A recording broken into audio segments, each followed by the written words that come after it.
Imagine trying to revive a flower that's been neglected for years. You water it, move it to the sunlight, give it everything it needs to grow, but it doesn't bloom overnight. If you've ever experienced burnout, you know exactly what that feels like. No amount of vacations, weekends off, or self-care can really fix it, because burnout isn't just exhaustion. Sometimes it's what happens when we spend too long becoming who we think we should be, that we lose touch with who we are. So, how do we get to that point? How do we become so disconnected that we don't realize how far we've drifted? I grew up with the mindset that working hard was the blueprint to success. I didn't question it. I just followed that blueprint, and from the outside, my life looked exactly the way success was supposed to look. By the time I was around 30, I was running on fumes, barely recovering on the weekends, just to do it all over again on Monday. I didn't realize what I was experiencing was a burnout until the day the whole world shut down. My life came to a sudden stop, and I had to sit with myself. Who am I without filling my time with all these things? Why does slowing down feel harder than working 3 jobs? When it was finally time to go back to work, the burnout finally showed up in my body.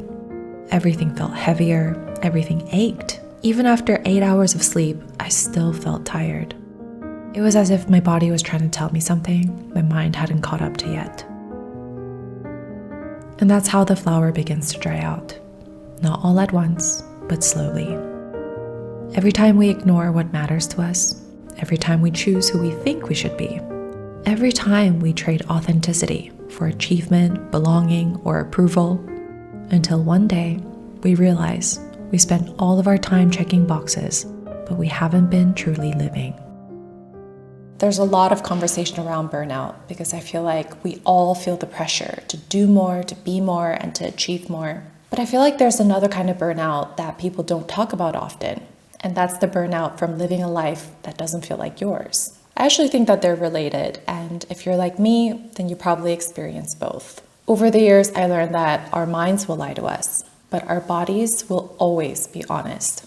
And one of the best things I did was to listen to it. Today, I wanted to share with you guys some of the things that I learned along the way in finding my way back to a life that feels more aligned with me.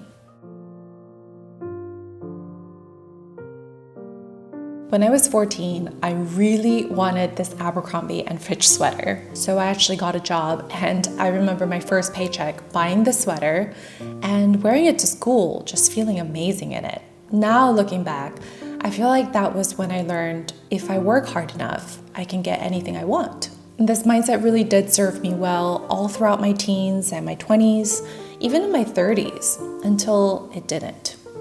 I started making decisions purely based on what was practical over what was meaningful, and this became a pattern in all areas of my life. There were multiple times when I was offered a job that genuinely made me excited, but I turned it down because I knew it wouldn't look impressive on paper.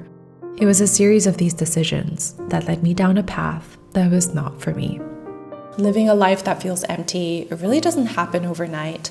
I feel like it starts with one decision at a time and it just kind of snowballs. I realized that the opposite can be true too. Building a life that feels like yours, it starts with one decision at a time. And now whenever I have to make a decision, whether it's small or big, I always kind of pause and ask myself, is this meaningful to me, or do I just like the idea of it? And if nobody else would know about it, would I still go through with it? It's the tiniest little pause, but it makes all the difference. And so far, it has worked amazingly to kind of get me back on track to living my own life. Our body and our energy is always giving us clues on what's right for us and what's not right for us.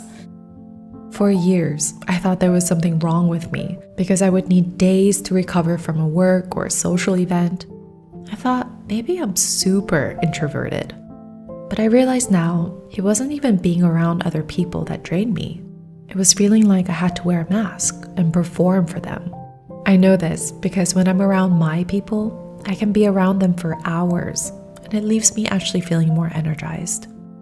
It's such a big question to ask, what is a meaningful life? it would take a lifetime to know what that means, but I feel like most of us know when we're in a situation that drains us or fuels us. And this might give us big clues on how we need to reprioritize our lives.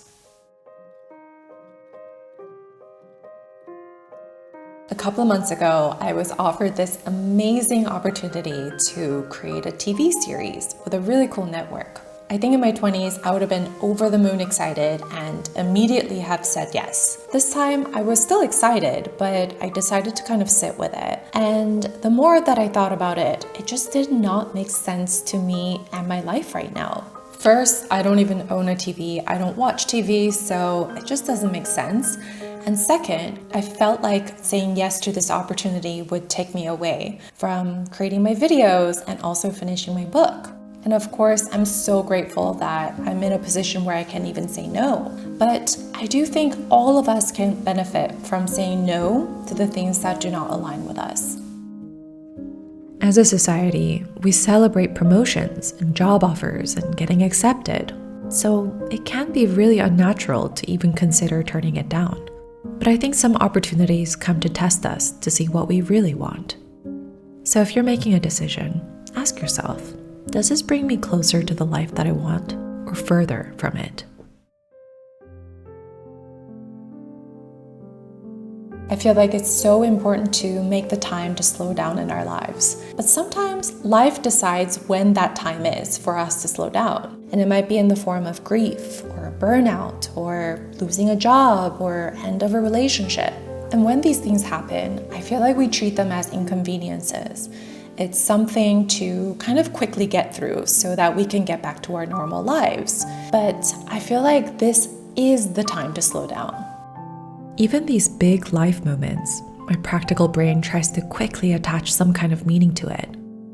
What does this all mean? But I notice that's also another way of outrunning my feelings. I'm learning to just stay in the pause. And when the time is right, I ask myself whether the life that I'm rushing back to is actually the one that I want. I recently reread one of my favorite childhood books, The Secret Garden. If you've never read it before, it's about a little girl named Mary who's lonely and angry at the world. One day, she discovers a hidden garden that's been neglected for years. Mary slowly begins to take care of the garden, and by spring, the flowers come back to life, animals find their way in, and the garden is beautiful again. What I didn't realize was that the story was never about the garden. It was always about Mary. The more life returns to the garden, the more life returns to her. We can't spend years tending to our responsibilities, careers, and everyone else's needs and expect a vacation to magically fix our spirits. I think we have to go deeper than that and reconnect with what makes us feel alive again. This is why so many people find themselves again through gardening, painting, writing, because these activities reconnect us to something we loved long before achievement and productivity was ever in our vocabulary, long before we knew how to keep score. So for this weekend, I hope you have one unproductive day. Go take a nap, go to the beach or the park, and just lay there without keeping track of time. Go run around with your kids or roll on the grass with your dog. Because I think doing this is retraining our minds that not everything has to be useful. Some things are valuable just because they make us feel alive. It is not wrong to have ambitions. It's not wrong to work hard and pursue a better life. But when achievement stops feeling like working towards freedom, when you're constantly worried about falling behind, when you think about what your life looks like from the outside, it might be a sign that you need to find your way back to yourself again. And if you clicked on this video, you're probably tired. Tired of smiling when you really want to cry. Tired of holding things in when you really want to be seen. Tired of doing everything for everyone else, not feeling appreciated. I hope you know that it's not too late to tune into your inner voice, listen to your body, and just choose one thing that makes you feel alive.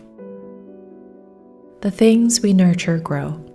It might take time, but it will bloom again. So let's pay attention to to what we're watering.